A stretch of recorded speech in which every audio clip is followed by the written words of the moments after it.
Hey guys, it's your favorite Unk here. Go ahead and click that subscribe button below so you don't miss a single episode of Nightcap. That button right here. Come for the sports, stay for the stories. What's up, Unk and Ocho? Question: why do you think more teams sit their rookie QBs like Green Bay? Why don't you think more teams sit their rookie quarterbacks like Green Bay has traditionally?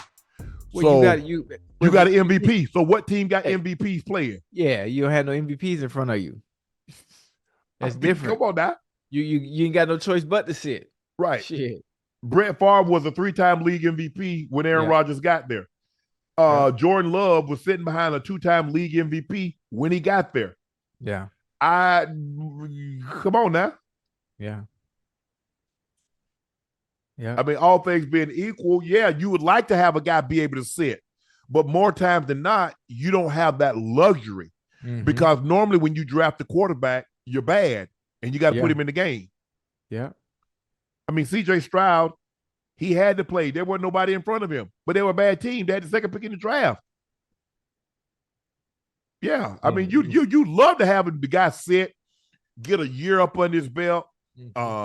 Everybody is not like a Peyton Manning. You see Patrick Mahomes, sat for a year. Yeah. Boom. Tom Brady, sat for a year. He was about to sit for the second year until Mo Lewis put that hit on Drew Bledsoe. Yeah. So Michael Vick sat. Chris Chandler was the starter. That's right. And then Mike ended up coming in late in the season. Forgot about that. Yeah. I mean, so all things being equal, you would like for your rookie quarterback to try to learn through osmosis. Some people, if there's a different rule, some people say throw his ass in the game, and some people say, hey, let him sit for a year. It just all depends on the guy. And you know what? You would always want your rookie quarterback for those that you just throw in the game. You throw them, I call it throwing them to the sharks. You would always hope it comes out like C.J. Stroud, like that type of play. Yes. As a rookie. When you get that, that's very promising. Very, very promising. Because now you know you have somebody that you could build around and you got your quarterback for the next 10 years. Yeah. Jansel, I don't know how you said his name. You got a lot of R's in your name, bro. Fellas, you could clearly see the frustration on the faces of the Packers near the end of the game, and I assume it was because of the missed field goal. How frustrating does it feel as a player to be in this position? Well, look, yeah, obviously you don't want to miss a field goal, but you think back to the missed opportunities that you had early. On fourth and a foot, you didn't get it. And then you settle for field goals and you could have scored touchdowns. So all of a sudden, all that replays in your mind what could have been as you feel the game start to slip away.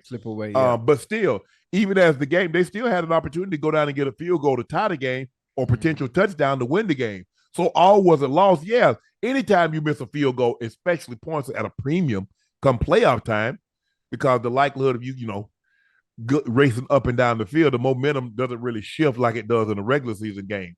Right. But I think a lot has to do with replaying the opportunities that you let get away early in the ball game.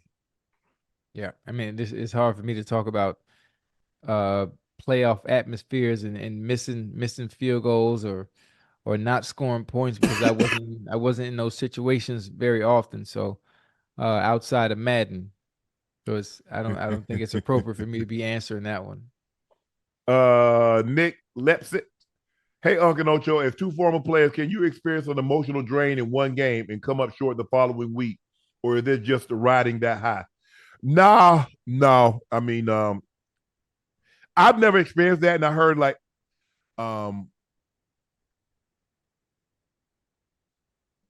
I've been very fortunate. I mean, we won the playoffs. We normally only won the Super Bowl. So, I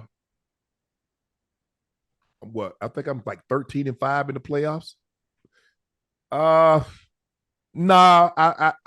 never experienced that. I remember we came back and we ended up beating the Houston Oilers when they were in Houston. They beat the brakes off us in the old Astrodome. Man, that place was loud. Ocho, you talk about loud. Yeah. And they call it the House of Pain. That was the name of it. And their defense was really good. And they beat us, but they had to come to us because we ended up winning the division, and they had to come to us. And they had us down the whole game, and then Elway pulled out the magic. We end up beating them, and we go on the road. Now, remember, I told you 91, I dropped a touchdown in the south end zone that would have given us home field. Right. So now, instead of going to Buffalo, Buffalo would have had to come to us. We lose 10-7, and we miss 3 field goals. Dang. So I replayed that. That's one of the few games. That game, the game that we the Jacksonville game, we end up losing in 96. That knocked us out. We had the best seed. We had the best team. We were number 1 seed, and Jacksonville come beat us in that game. And when I dropped the pass against the Raiders. So that's the game that I replay in my mind over and over and over and over and over and over again.